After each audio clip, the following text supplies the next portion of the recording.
Friends, இன்னைக்கு நம்ம சேனல்ல ரோஸ் ஸ்வீட் ரெசிபி எப்படி செய்யறதுன்னு பார்க்கலாம் வாங்க. இப்போ இந்த ஸ்வீட் செய்யறதுக்குங்க இந்த மாதிரி ஒரு பாத்திரம் எடுத்துக்கலாம்.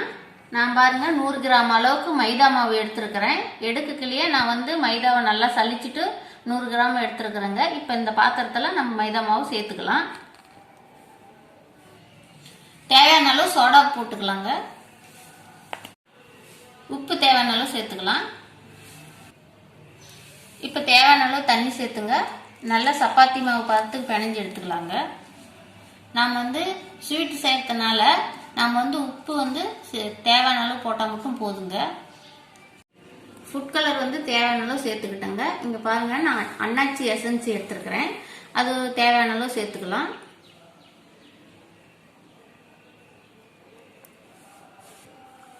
இதுலேயே கொஞ்சமாக தண்ணி சேர்த்துக்கலாங்க.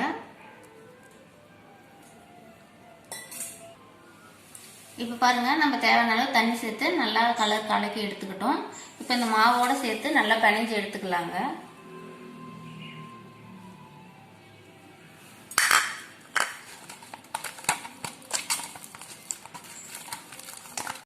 இப்போ பாருங்க, நல்லா சப்பாத்தி மாவு பார்த்துக்கு நல்லா பிணைஞ்சு எடுத்துக்கிட்டோம். இங்கே பாருங்க மாவு எவ்வளோ சாஃப்டாக இருக்குதுன்னு. இந்த அளவுக்கு மாவு நல்லா பிசைஞ்சு எடுத்துக்கணும். இப்போ மாவு ரெடி பண்ணி வச்சுக்கிட்டேங்க. இந்த மாதிரி ஒரு தட்டை எடுத்து வச்சுக்கலாம். நம்ம மாவு உருட்டுறதுக்கு தேவையான அளவு எண்ணெய் சேர்த்துக்கலாங்க.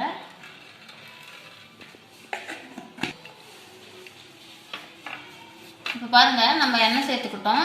நம்ம எண்ணெய் சேர்த்து மாவு வச்சு உருட்டுக்கல, நல்லா ஒட்டாம நமக்கு வருங்க. இப்போ பாருங்க, இந்த தட்டத்தில் மாவு சேர்த்துக்கிட்டோம். நம்ம இப்போ சப்பாத்தி மாதிரி நல்லா உருட்டி எடுத்துக்கலாங்க.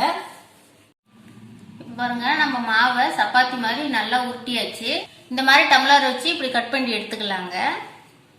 நீங்க வேணும்னா சின்ன சின்ன டிஃபன் பாக்ஸ் மூடி இருந்தா கூட நீங்க அதை வச்சு இந்த மாதிரி கட் பண்ணி எடுத்துக்கலாங்க.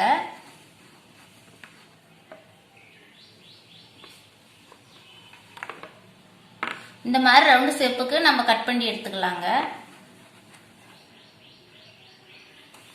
இப்ப நல்லா ரவுண்டா கட் பண்ணி எடுத்தாச்சுங்க. நம்ம அப்படியே மாவை இப்படி எடுத்துக்கலாம்.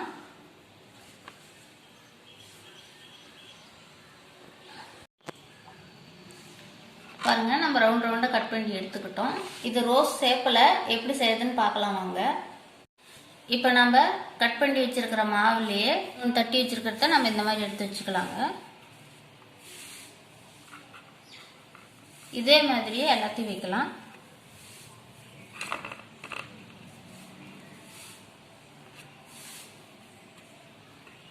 நான் பாருங்க, இந்த வரிசையில 5 பீஸ் போட்டிருக்கிறேன்.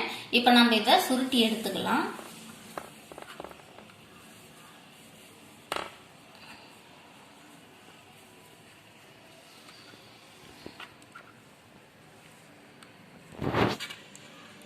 இப்போ பாருங்க, நல்லா சுருட்டிக்கிட்டோம். இப்போ கத்தி வச்சு 2ஆ கட் பண்ணிக்கலாம்.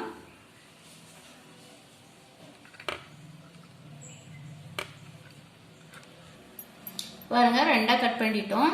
இப்போ 2 சைடுமே நமக்கு 2 ரோஸ் கிடைச்சிருச்சு. பாருங்க, ரோஸ் எந்த அளவுக்கு அழகா இருக்கு. இப்போ ரோஸ் எடுத்து இப்படி வச்சுக்கலாங்க. வச்சு விட்டு இந்த மாதிரி பிரிச்சு விட்டுக்கலாம். ரோஸ் மாதிரி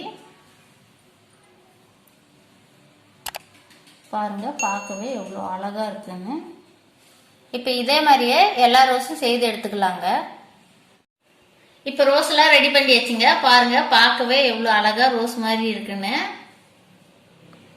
இப்போ இந்த ரோஸ் எல்லாம் எண்ணெயில பொரிச்சு எடுத்துக்கலாங்க. ஒரு பாத்திரத்துல எண்ணெய் சேர்த்து வச்சிருக்கிறோம். எண்ணெய் நல்லா காஞ்சிச்சு. நம்ம இப்போ செய்து வச்சிருக்கிற ரோஸை நம்ம இதில் சேர்த்துக்கலாங்க. அடுப்பு சிம்மில் வச்சுக்கிட்டு சேர்த்துக்காங்க. இந்த மாதிரி ரோஸ் மேலே எண்ணெயை முண்டு ஊற்றிக்கலாங்க.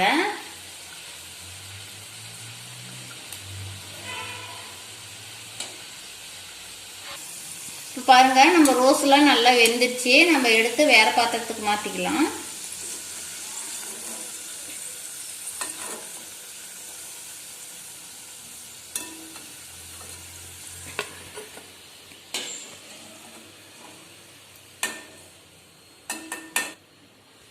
இப்ப இதே மாதிரியாங்க எல்லா ரோஸும் பொரிச்சு எடுத்துக்கலாம்.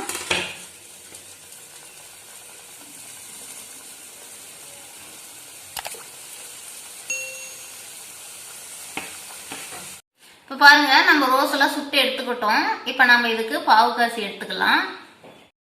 இந்த மாதிரி பாத்திரம் ஒன்று வச்சுக்கலாங்க. இப்போ பாவுக்கு தேவையான அளவு தண்ணி சேர்த்துக்கலாங்க.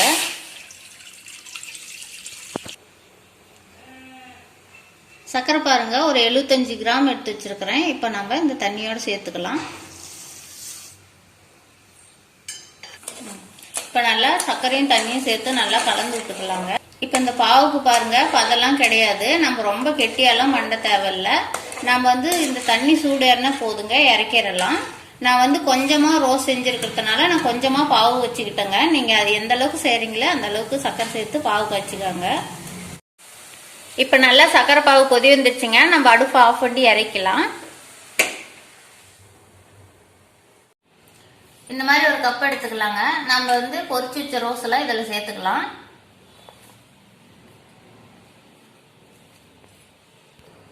இப்போ ரோஸ்லாம் பாருங்க கப்பில் சேர்த்துக்கிட்டோம். நம்ம இப்போ இதில் செய்து வச்சிருக்கிற பாவை இது கூட சேர்த்துக்கலாம். பாருங்க பாவு நல்லா இப்படி ரோஸ் முழுகிற அளவுக்கு இருக்கணும். இது ஒரு 1/2 மணி நேரம் நல்லா ஊறட்டுங்க. இப்போ பாருங்க 1/2 மணி நேரமா நம்ம ரோஸ் எல்லாம் நல்லா ஊறிடுச்சு. நம்ம எடுத்து வேற பிளேட்டுக்கு மாத்திக்கலாங்க. இங்க பாருங்க எவ்வளவு ஜூசியா ரோஸ் ஊறி இருக்குன்னு. மைதா மாவு வச்சு ரோஸ் ஸ்வீட் செஞ்சுட்டோம். இந்த மாதிரி நீங்களும் செஞ்சு பாருங்க, ரொம்ப நல்லா இருக்கும். இந்த வீடியோ பிடிச்சிருந்தா லைக் பண்ணுங்க, கமெண்ட் பண்ணுங்க, ஷேர் பண்ணுங்க. மறக்காம எங்க சேனலுக்கு சப்ஸ்கிரைப் பண்ணுங்க.